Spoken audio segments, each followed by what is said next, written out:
Hola mujeres sabias y seguimos en la ruta sabia. Bienvenidas a este video.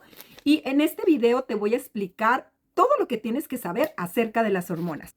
En este tema de la peri y de la menopausia se habla mucho de las hormonas y probablemente muchas de ustedes están familiarizados y saben exactamente qué son las hormonas, pero probablemente algunas no tienen este concepto eh, fijo voy a tratarlo de explicar de manera súper fácil, así como hormonas 1.1. ¿Y qué son las hormonas? Las hormonas simplemente son mensajeros químicos que llevan información o que activan funciones en otros órganos del cuerpo. Las hormonas son producidas por las glándulas y aquí existen diferentes tipos de glándulas. Están las glándulas endocrinas, las cuales conforman el sistema endocrino y producen sustancias, excretan sustancias a través del torrente sanguíneo. Están las glándulas exócrinas que excretan sustancias a través del cuerpo humano, como por ejemplo las glándulas salivales o las glándulas sudoríparas, glándulas mamarias o glándulas sebáceas.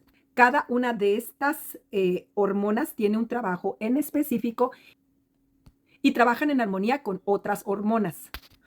Por ejemplo, hablando de las tres principales hormonas, esta información yo me basé en este libro, The Hormone Cure, que fue escrito por la doctora Sarah Gottfried. Ella es ginecóloga y se especializa en la salud de la mujer, especialmente en la menopausia y perimenopausia. Y ella usa la analogía de las tres hormonas principales que rigen la salud de la mujer son el cortisol, la tiroides y los estrógenos. Y le llama los Charlie Angels. Si tú creciste en la era de los 90, si creciste después, pues a lo mejor ni siquiera los conoces, pero salieron como versiones después de esta época. Y se trataba, era una serie como policíaca de tres mujeres detectives que resolvían casos y cada una de esas detectives tenía una habilidad específica y en conjunto las hacía poderosas a las tres. Más o menos así funcionan las hormonas. Por ejemplo, hablando del cortisol, en este libro la doctora le llama la hormona alfa porque realmente es la hormona, una de las hormonas más importantes de nuestro cuerpo. Es la famosa hormona del estrés, la cual no solo nos pone en estado de lucha-huida, también está encargada de regular la presión arterial, la regulación de azúcar en la sangre, así como tu sistema inmune. Por eso, ¿qué pasa cuando estamos en una situación de peligro? El cuerpo aumenta tu frecuencia cardíaca y empieza a bombear sangre a tus músculos para que puedas correr rápidamente. Te pone en estado de alerta. Otras de las glándulas más importantes del cuerpo es la glándula tiroide, la cual secreta las hormonas tiroideas. Y la tiroide es una glándula súper importante en el metabolismo. Regula no solo el metabolismo obviamente va a afectar lo que es la ganancia o pérdida de peso, la regulación de la temperatura corporal, el apetito y tu nivel de energía. Y por último, los estrógenos. ¿Sabías tú que los estrógenos tienen más de 300 funciones en nuestro organismo? A esta hormona se le llama en inglés de chill hormone. ¿Qué será la chill? Como la hormona de la tranquilidad y no sería de la paz, pero más bien como de la tranquilidad, como que te pone en modo zen. Y la progesterona es la encargada de crear el endometrio, o sea, la bolsita donde va a estar el bebé, preparar al cuerpo de la mujer para un posible embarazo. Entonces, cuando en la etapa de la menstruación, en la evolución, cuando se secreta la progesterona, se empieza a formar el endometrio y cuando no es fecundado ese óvulo, el endometrio cae y es la famosa menstruación. Pero también algunas hormonas actúan como precursores. ¿Qué es un precursor? Es un elemento que se necesita para formar otra hormona. En este caso, la progesterona es un precursor de la serotonina y la serotonina es como la hormona del placer, de la felicidad, y la serotonina es el precursor de la melatonina. Y la melatonina la necesitamos para irnos a dormir, pero está coordinada con el cortisol. Y este también tiene mucho que ver el ciclo circadiano. En la mañana el cortisol lo tenemos que tener alto para poder tener energía para comenzar el día, levantarte y suben los niveles de serotonina. Pero durante el día, cuando cae la luz del día, se activa, baja, cae el cortisol y se activa la melatonina. Otras de las funciones de la progesterona es contrarrestar el efecto del estrógeno, ayudando a regular el endometrio, las emociones y el sueño, como ya lo habíamos mencionado. Y por último, la testosterona. Sí, la testosterona también se produce en los ovarios. En la mujer, en los ovarios se produce principalmente el estrógeno, que es el estradiol, la progesterona y la testosterona. Y la testosterona tiene un papel súper importante en la salud de la mujer y es necesaria para darle esa vitalidad y esa confianza que tiene la mujer y también el deseo sexual, el líbido, el famoso líbido, y, y también es precursor de la hormona de crecimiento, y la hormona del crecimiento es esa que vamos perdiendo con la edad y está relacionada a la formación del músculo.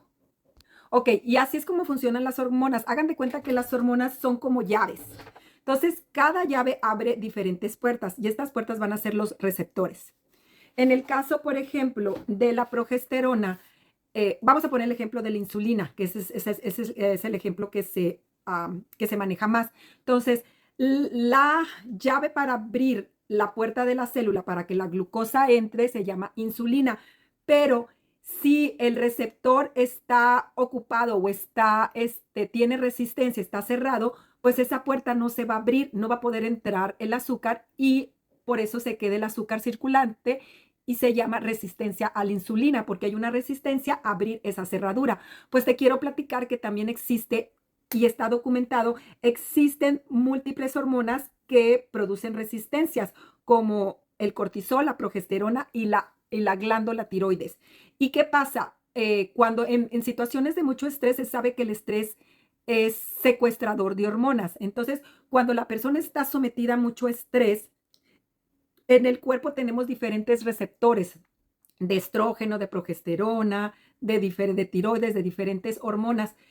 Pero en el caso de la progesterona, por ejemplo, cuando el cuerpo está sometido a mucho estrés, el, el cortisol se debe hacer pasar por la progesterona y abrir la puerta. Entonces se apodera de los receptores, roba los receptores de progesterona y en vez de que la progesterona haga contacto con su receptor para ser activado, el cortisol roba esa cerradura, la cierra y genera resistencia a la progesterona. Entonces, es uno de los síntomas del burnout en la mujer principalmente, pero también esto pasa en la peri y en la menopausia. También se da que como no hay suficiente progesterona, no existe esa llave para activar ese receptor. Entonces llegan otras hormonas a tomar su espacio, su papel. Espero haberme explicado. Ok, esto sí me gustaría mencionarlo porque me llamó mucho la atención, porque en las redes sociales circulan muchos test hormonales y promueven muchos test hormonales de saliva, de orina, de sangre, y hay mucha gente como que está muy preocupada de saber su nivel hormonal. Específicamente en este libro, lo que la doctora Sarah Gottfried menciona es que ella no recomienda ese tipo de test, ningún test, ni en saliva, ni en orina, ni en sangre, porque las hormonas son muy fluctuantes. Además, porque puede haber resistencia a esas hormonas, puedes tener una resistencia a la progesterona, entonces te van a salir como datos falseados.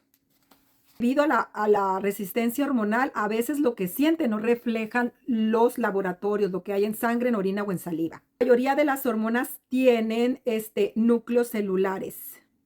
Y muchas veces lo que yo les he explicado, esos receptores o núcleos celulares están saturados o están cerrados. Entonces, ahora sí que no les llega la señal. Entonces, por eso es mejor evaluar a una persona por síntomas o por cuestionarios que por exámenes de sangre. Entonces, bottom line, a fin de cuentas, no son recomendados estos tests. Si estás en la peri o en la menopausia o si tienes algún problema como burnout o algún desbalance hormonal, consúltalo con tu médico especialista y entre las dos van a tomar la mejor decisión. Y habla también principales causas que pueden generar los desbalances hormonales. Entre las principales causas que pueden generar desbalances hormonales, pues están los factores ambientales, pero también están los factores emocionales, la edad, la genética, una los factores nutricionales, una adecuada, una pobre nutrición, no tienen los precursores adecuados para producir las hormonas adecuadas, porque también no todos los precursores son hormonas. Hay aminoácidos y hay vitaminas como las vitaminas del complejo B, especialmente la B6, son precursores de otras hormonas. El exceso de estrés y el estilo de vida. Entonces espero que te haya servido esta explicación y así podamos entender un poco más nuestro camino a través de la peri y la menopausia. Nos vemos en el próximo video.